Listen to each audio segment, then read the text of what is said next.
Shalom guys, welcome back to another episode here at Just Shove Your Ministries with hatefully Yarah. Thank you again for being there.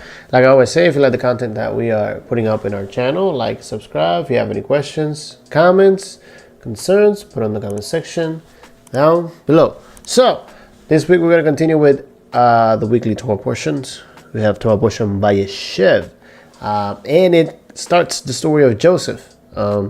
We have been obviously going through the patriarchs and their narrative when it comes to Abraham, Isaac, Jacob, and now we're going to enter a very turning point in the story with Joseph and the brothers and the sons of Jacob, and a lot of lessons that we can learn from this family and their journey as in morality, but also prophetic elements to the story too. So if we pay attention, we will learn and find a lot of riches in this story. So let's get to Torah portion Vayeshev, okay?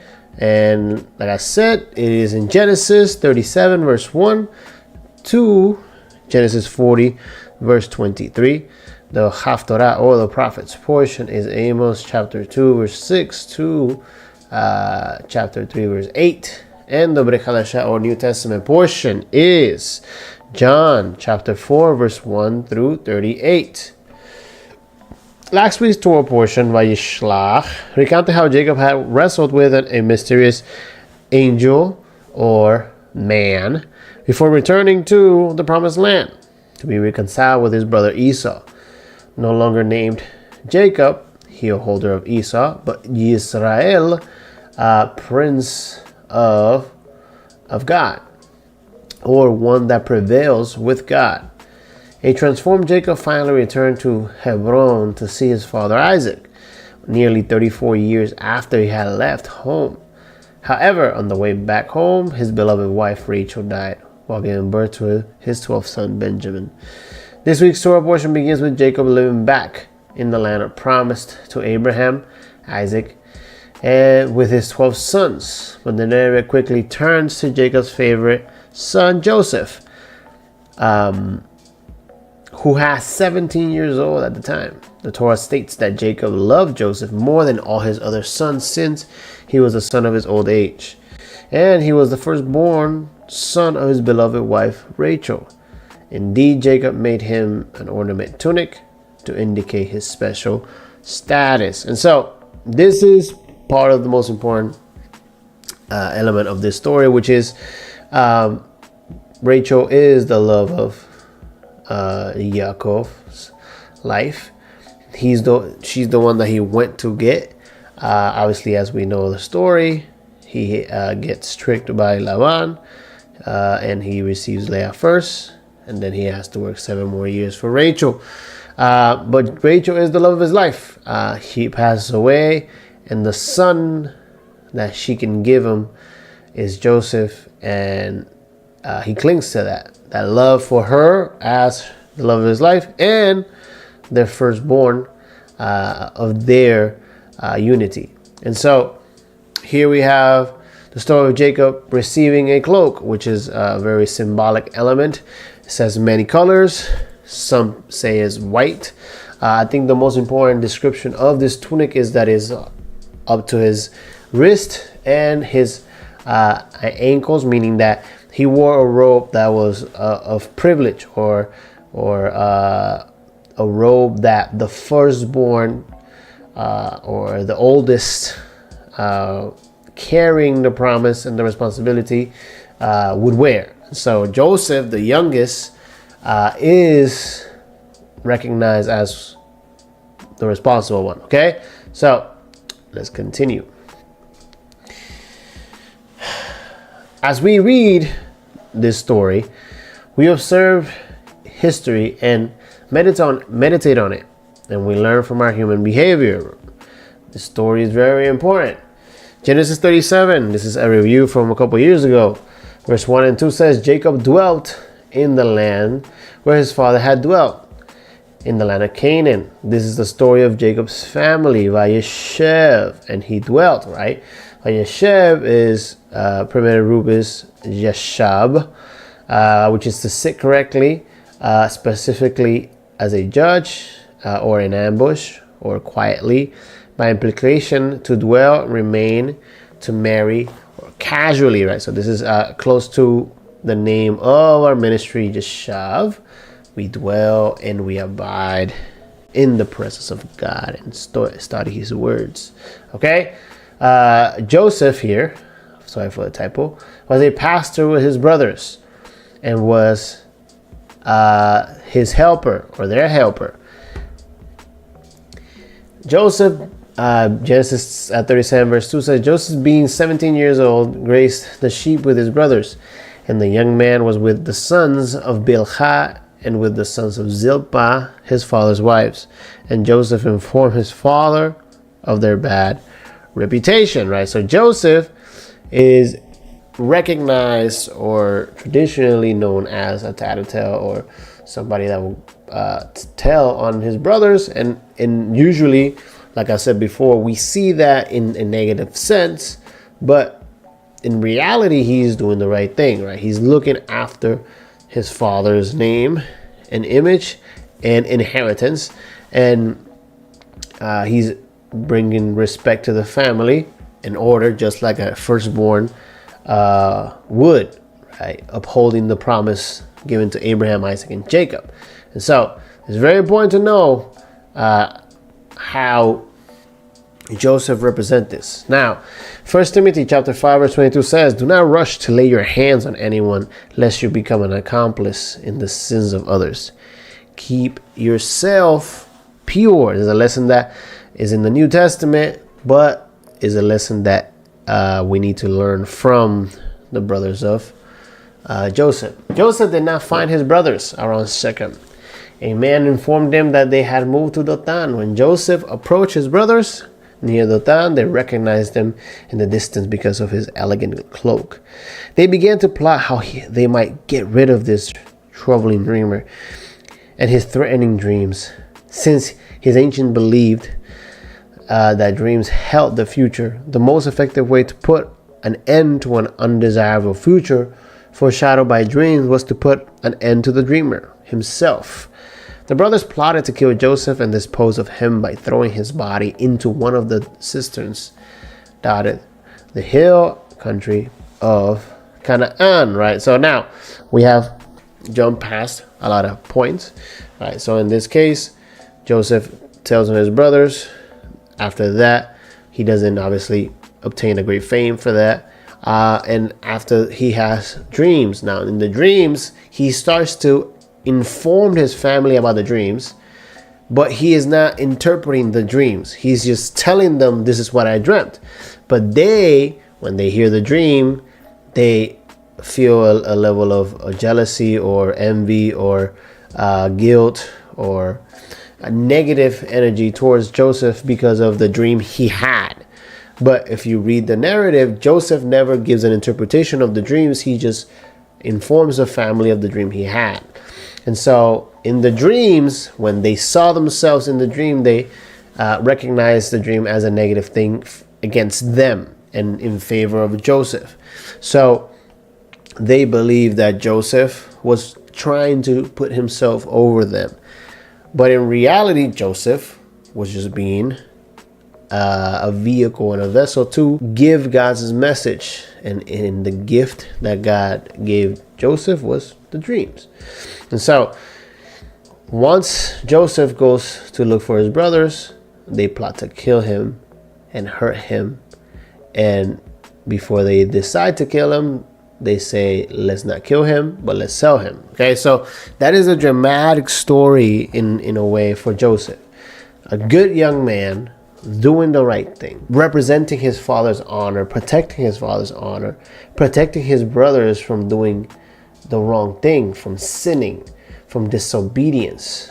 And because he was honest, humble, vulnerable, responsible, obedient, they try to kill him. And so it's very important. All right, this story, it's teaching us a lot how if we are not conscious of our iniquities or sins, or if we're not conscious of our limitations or the parts that we need to work on, because the jealousy of the older brothers towards Joseph is not justified, because Reuben sins against his father. Simeon and Levi sin against their father. Judah sins. And so these older brothers are not morally pure to represent the family and the promise of Abraham. And you have Joseph doing his best. And so he is sold and he is sent to Egypt. And that's where we will begin this week. Now, Genesis 39 verse 1 and 2 say, Now Joseph had been taken down to Egypt. Potiphar, an Egyptian, who was one of Pharaoh's officials, the captain of the guard, bought him from the Ishmaelites, who had taken him there. The Lord was with Joseph, so that he prospered, and he lived in the house of the Egyptian master. And it's interesting because the story of Joseph is one that always reminds us that God was with Joseph and he prospered him. But it doesn't express Joseph's reaction to the betrayal, right? He weeps, he asks for help for his brothers, but anytime that the decision is made against him, Joseph never confronts or speaks out. There is a continuous line through the narrative that Joseph is just being a servant, an obedient servant in silence, and God is prospering him in that path. Okay, so to think of the contrast between Joseph and his brothers. The brothers were not sold as slaves and slept in their own beds among their own families. Joseph was a slave, but he was free. The brothers were free, but slaves to secrets, shame, and guilt. And this is very interesting because it highlights a lot of Yeshua, Jesus, and how the same way that Joseph here, as the firstborn, even though he's the youngest and came after the other brothers, he has been given the cloak of authority and responsibility because he is responsible. He points out what is wrong. He doesn't hide sin, and he wants to bring order and start to establish what is called integrity. Joseph demonstrates integrity. And so the same way that Joseph demonstrated integrity and honor, when he did that, his brothers betrayed him. Same way Yeshua, Jesus, when he showed integrity and honor and obedience like Joseph, he was betrayed. But it will seem as if Joseph is a slave, and as if Jesus was a slave and found this despicable or despised by men. But both of Joseph and Yeshua are graced by God. Okay, and so let's continue. When his master saw that the Lord was with him and that the Lord gave him success in everything he did, Joseph found favor in his eyes and became his attendant. Potiphar put him in charge of his household, and he entrusted to his care everything he owned. From the time he put him in charge of his household and of all that he owned, the Lord blessed the household of the Egyptians because Joseph. The blessing of the Lord was on everything Potiphar had, both in the house and in the field. So Potiphar left everything he had in Joseph's care. With Joseph's charge, he did not concern himself with anything except the food he ate. Now Joseph was well built and handsome. And after a while, his master's wife took a notice of Joseph and said, "Come to bed with me." But he refused. "With me in charge," he told her, My master does not concern himself with anything in the house. Everything he owns, he has entrusted to my care.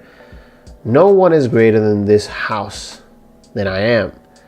My master has withheld nothing from me except you, because you were his wife. How then could I do such a wicked thing and sin against God?"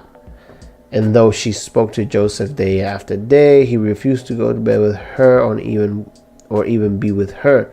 One day he went into the house to attend his duties, and none of the household servants was inside. She caught him by his cloak and said, "Come to bed with me." But he left his cloak in her hand, and he went out of the house. When she saw that he had left his cloak in her hand, he ran out of the house. She called her household servants. "Look," she said to them, "this Hebrew has brought to us to make sport of us. He came in here to sleep with me, but I screamed. And when he heard me scream for help, he left his cloak beside me and ran out of this house." She kept the cloak beside her until his master came home. And then she told him the story. "The Hebrew slave you brought us came to make sport of me. But as soon as I screamed for help, he left his cloak beside me and ran out of the house." When his master heard the story, his wife told him, saying, "This is how your slave treated me." He burned with anger. Joseph's master took him, put him in prison, the place where the king's prisoners were confined. But while Joseph was there in the prison, the Lord was with him. He showed him kindness and granted him favor in the eyes of the prison warden. So the warden put Joseph in the charge of all of those who held in prison, and he was made responsible for all that was done there. The warden paid no attention to anything under Joseph's care, because the Lord was with Joseph and gave him success in whatever he did. And this is what I'm talking about, right? And we read a lot, but we see the narrative. Joseph is brought as a slave into Potiphar's home. And when he enters as a slave, because he is in service of God, he obtains favor in the eyes of men. And because Joseph's integrity is so flawless, he is put in charge of Potiphar, the official's home. So basically, in Potiphar's house, Joseph is the closest thing to Potiphar. And he has all the authority. He's second in command. And he is responsible. Hence, Potiphar says, "You run my home." And so when Potiphar's wife tries to seduce Joseph, Joseph's integrity is highlighted, not that he is loyal to Potiphar. He is loyal to God, because he recognizes that him breaking the lines of morality and integrity by touching Potiphar's wife, he's not sinning against Potiphar. In his eyes, he's sinning against God. And so when Joseph served Potiphar or served anybody, he served them as he was serving God, which is tough. It's a tough lesson to learn, because it is hard for us. And I admit it's hard to serve men knowing their iniquity, their disabilities or inconsistencies. But you still have to serve, not men, serve God, and see men as the vehicle of service, recognizing that they are in the image of God. And what you do to them is as if you're doing it to the Father in heaven, which is a very important lesson that Joseph teaches us. That integrity, that maturity. And even when he's accused wrongfully again by lies, as he goes into judgment, he is still favored by God. And he is prospered even in the lowest moments of his life, because he stayed consistent to his responsibility and morality of pure integrity. So let's continue. Now let's go to John 4, and we will do a jump. It's going to be a big jump, but I hope that it makes sense. So in the story of Joseph, we see that Joseph is 17 years old, responsible, attentive. He has integrity. He highlights sin and disobedience when it comes to his brothers. But he's also gifted with dreams. God favors him. God protects him because he is someone that can be trusted with the responsibility of Abraham's promise. In you, all the nations of the earth will be blessed. And Joseph becomes that vehicle by being used no matter the circumstances. He stayed consistent and recognized God above everything. And so in this story, we have Joseph, the son of the promise, because he is part of the descendancy of Isaac and of Jacob. And he is given the cloak of authority. So he is the chosen one to continue the promise. But he is kicked out by his brothers. And in the strange land, he consistently represents that promise. No matter if he was at home with the family of Jacob or if he was in Egypt, he still represented God. He honored God, and God was with him because he stayed true to God's words. Okay? And so, with that being said, let's go to John 4. It says, therefore, the Lord knew that the Pharisees had heard that Jesus was making and baptizing more disciples than John, although Jesus himself was not baptizing, but his disciples were. He left Judea and went away again into Galilee. He had to pass through Samaria. So he came to a city of Samaria called Sychar, near the parcel ground that Jacob gave to his son Joseph. And Jacob's well was there. So Jesus, being wearied from his journey, was sitting thus by the well. It was about the 6th hour. There came a woman of Samaria to draw water. And Jesus said to her, give me a drink. For his disciples had gone away into the city to buy food. Therefore the Samaritan woman said to him, how is it that you, being a Jew, ask me for a drink, since I am a Samaritan woman? For Jews have no dealings with the Samaritans. And this is interesting because it is key, right? There is a separation between Jews and Samaritans. There's a big separation between Israel in the promise and the Egyptians. Now, we will see the connection that makes the story of Joseph, understanding that even though he's the promised part of the lineage of Abraham, Isaac, and Jacob, and he has been ripped off the land of promise and sent into Egypt. And in Egypt, even though Egyptians and Hebrews are not common foes or friends, Joseph is able to make a connection, and he is found honorable and with integrity. And now Jesus is in the same spot. He is away from the land that is Jerusalem, Judea, but he's in Samaria, which is still part of the promised land. But there's a division. So how do we bring unity? That is key. Let's continue.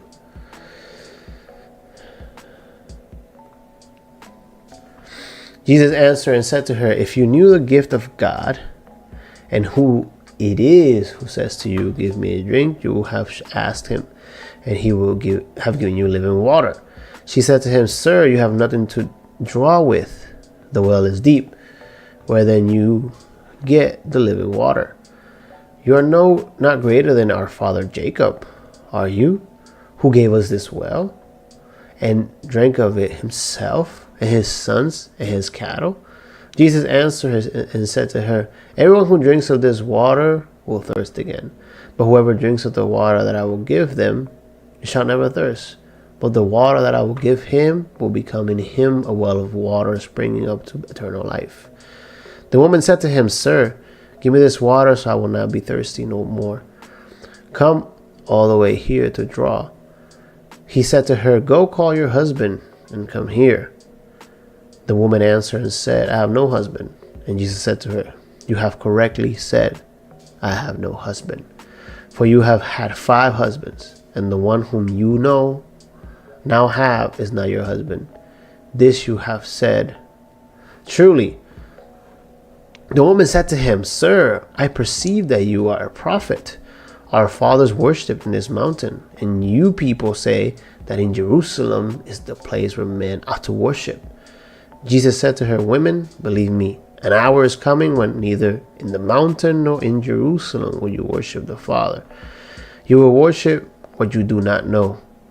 We worship what we know, for salvation is from the Jews. But an hour is coming, and now it is, when the true worshipers will worship the Father in spirit and in truth. For such people the Father seeks to be his worshipers. God is spirit, and those who worship him must worship in spirit and in truth." The woman said to him, "I know that the Messiah is coming. He's also called Christ. When that one comes, he will declare all things to us." And Jesus said to her, "I who speak to you am he." At this point his disciples came, and they were amazed that he had been speaking with a woman. Yet no one said, "What do you seek?" or "What do you speak with her?" So the woman left her water pot and went into the city and said to the men, "Come see a man who told me all things that I have done. This is not the Messiah, is it?" They went out of the city and were coming to him. Meanwhile, the disciples were urging him, saying, "Rabbi, eat." Now, this is important because there's a division, Samaritans, Jews, and Jesus is confronting this Samaritan woman. Because in a Samaritan's faith, what they believe is the mountain of Mount Ebal and Gerizim, which is the 2 mountains that are where the blessings and the curses are proclaimed. That's where their worship will be, and where their temple will be, and where the manifestation of everything will be. And that the prophets and everything else that came afterwards is not relevant to them. The only thing that's relevant to the Samaritan is the 5 books of Moses. That's why Yeshua says, "You have had 5 husbands, and you have him now, and he's not yours, because he is of the Jews." And he says, "You guys worship what you don't know. We worship what we do know." Why? Because salvation is of the Jews. But the hour is coming where the true worshipers are going to worship in spirit and in truth. Now, this is key. And you will say, "Alex, what does this have to do with Joseph?" Because remember, Joseph is in Egypt, and he's worshiping in spirit and in truth. And the key of Joseph's story is that people are going to thirst and people will be hungry.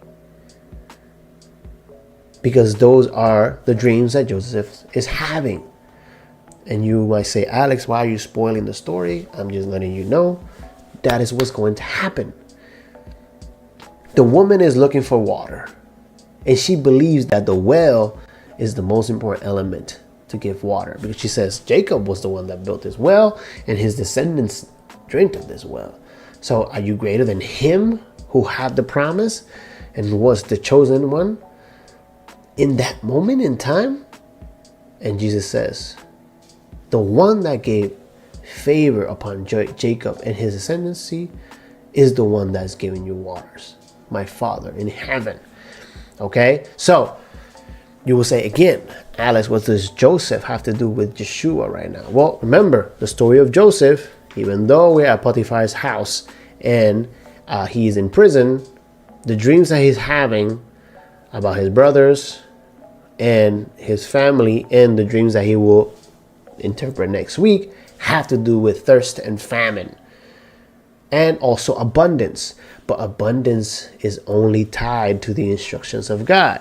And so Let's continue. So, meanwhile, the disciples were urging him, saying, Rabbi, eat. But he said to them, I have food to eat that you do not know about. So the disciples were saying to one another, no one brought him anything to eat, did he?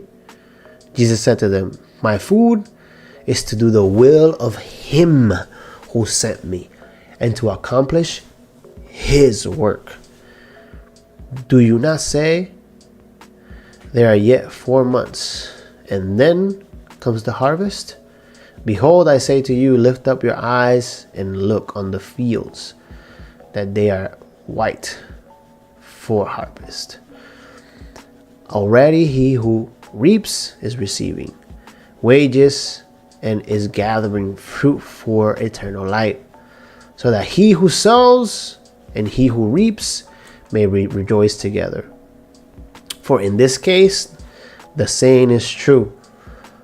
One sows, another reaps. I sent you to reap that for which you have not labored. Others have labored, and you have entered into their labor. So, this is key. In Yeshua, Jesus is quoting. Let me see if I can look it up for you guys right here. Yeshua is quoting Joshua 24, verse 13 says, I gave you a land on which you had not labored, and cities that you had not built, and you dwell in them. You eat the fruit of vineyards and olive carts that you did not plant. Now therefore fear the Lord and serve him in his sincerity and in faithfulness. Put away the gods that your fathers served beyond the river and in Egypt, and serve the Lord. So Yeshua is saying that the ultimate work, the ultimate provision that the disciples depended on was the words of God, the instructions of God, and those that needed God. Let me say that again. Yeshua is saying to the disciples that when they were preoccupied with food, physical food, and preoccupied with him eating physical necessary food, of course, Jesus is saying, I am eating, but I'm eating the food that is only obtained by instructions of the Father and fulfilling the will of the Father. And I am full when I serve those that need my Father and need the instructions of my Father. You guys are waiting to pick up the harvest 4 months from now. But if you look out into the field, there's people that are in need. And if you feed them, if you plant on them the words of God, you will reap now. And you will say, Alex, what does that have to do with Joseph? Joseph did that exactly. Before Joseph was able to put into action the dream, which was prepare Egypt for the famine, which was building storages of food and water. Before he was able to do that, he had to have the instructions. Before he had to do that, he had to live in integrity and faithfulness, not worshiping the gods of the Egyptians, not living in total anger and resentment, but living according to what God had instructed him through his fathers and obeying the instructions of God. And that fed Joseph and kept him alive and preserved him.